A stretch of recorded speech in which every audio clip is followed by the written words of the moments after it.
Welcome to our video on liquid food that may increase the risk of heart attack. অর্থাৎ বেশ কিছু liquid খাবার রয়েছে যেগুলো আপনার হার্ট অ্যাটাকের মাত্রাকে অনেকাংশেই বাড়িয়ে তুলতে পারে, আর আপনারা হয়তো নির্বিচারে সেই সমস্ত লিকুইড খাবার খাওয়ার জন্য বাড়িতে নিয়ে আসছেন।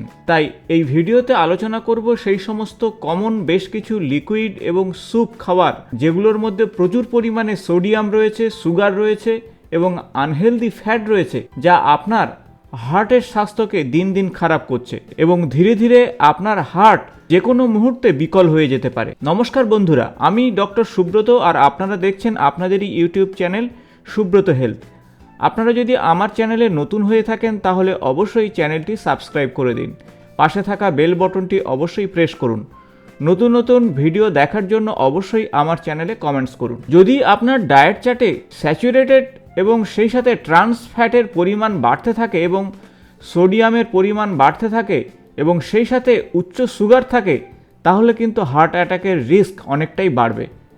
আর যে খাবারগুলো আপনার এই হার্ট অ্যাটাকের রিস্ককে বাড়াতে পারে সেগুলো নিয়েই আলোচনা করব এই ভিডিওতে। যেমন সুগারি ড্রিঙ্ক, যে সমস্ত খাবারের মধ্যে প্রচুর পরিমাণে সুগার ব্যবহার করা হয়, যেমন সোডা ওয়াটার। বেশ কিছু ফলের জুসের মধ্যেই কিন্তু প্রচুর পরিমাণে সুগার বা চিনি ব্যবহার করা হয়, যেগুলো আপনার ওজনকে বাড়াতে পারে, ধীরে ধীরে আপনার টাইপ 2 ডায়াবেটিস নিয়ে আসতে পারে এবং রক্তচাপও বাড়তে পারে, আর সেই সাথে আপনার হার্ট ডিজিজও কিন্তু বেড়ে যেতে পারে।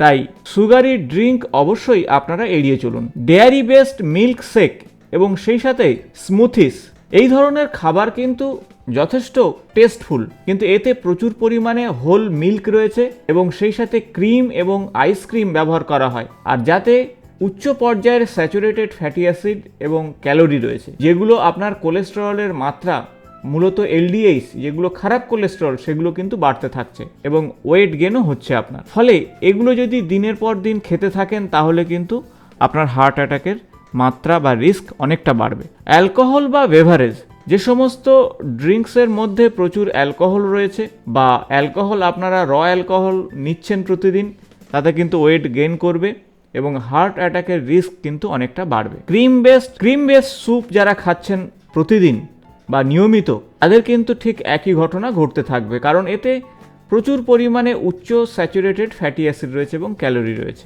প্যাকেজ ফ্রুট কিন্তু খুব একটা ভালো নয়, যার মধ্যে প্রচুর পরিমাণে সুগার অ্যাড করা থাকে এবং ফাইবারের পরিমাণ অনেকটাই কম থাকে, যেটা ফ্রেশ ফ্রুটের মধ্যে রয়েছে। এর ফলে আপনার ওজন অবশ্যই বাড়বে, পাশাপাশি হার্ট অ্যাটাকের রিস্ক কিন্তু বাড়তে থাকবে। তাই যে কোনো ফুড এবং বেভারেজ গ্রহণ করার সময় বা খাওয়ার সময় এই বিষয়গুলি মাথায় রাখুন। আর পাশাপাশি আপনারা ফ্রুট, ভেজিটেবল এবং হোল গ্রেন এগুলো খাদ্য তালিকাতে রাখুন এবং সেই সাথে লিন প্রোটিন আপনার শরীর স্বাস্থ্যকে ভালো রাখবে এবং হার্টের স্বাস্থ্যকে ভালো রাখবে। সুইট অ্যান্ড কফি বেভারেজ, অর্থাৎ প্রতিনিয়ত যারা কফি খাচ্ছেন এবং তার সঙ্গে প্রচুর পরিমাণে সুগার অ্যাড করছেন, মিষ্টি সিরাপ অ্যাড করছেন, ক্রিম অ্যাড করছেন, এর ফলে কি হচ্ছে, হাই ক্যালোরি চলে আসছে আপনার শরীরে, ওয়েট গেইন করছে, পাশাপাশি আপনার হার্টের ডিজিজের যে রিস্ক ফ্যাক্টরগুলো বাড়তে থাকছে। স্পোর্টস ড্রিঙ্কস নামে যেগুলো বাজারে বিক্রি হয়, সেগুলোর মধ্যে প্রচুর পরিমাণে সুগার এবং ইলেকট্রোলাইটস ব্যবহার করা হয়। একদিকে যারা